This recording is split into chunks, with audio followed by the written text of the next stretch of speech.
मुहतरम नाज़रीन किराम, बहुत से लोग पूछ रहे हैं कि वक्फ़ तरमीमी बिल के सिलसिले में राय किस तरह भेजना है।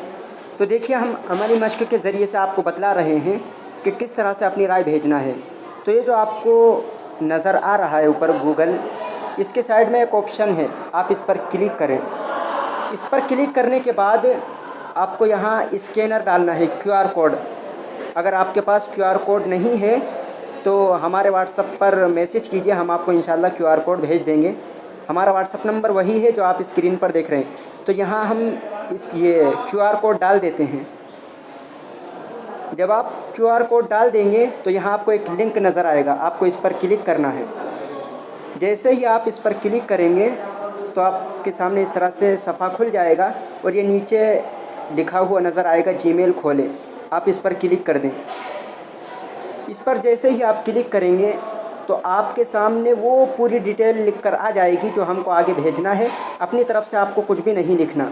जब ये सफ़ा खुल जाएगा तो उसके बाद ये जो आपको निशान नज़र आ रहा है बीच में शेयर का ऑप्शन है, इस पर आप जब क्लिक करेंगे तो आपका मैसेज और आपकी राय उन तक पहुंच जाएगी।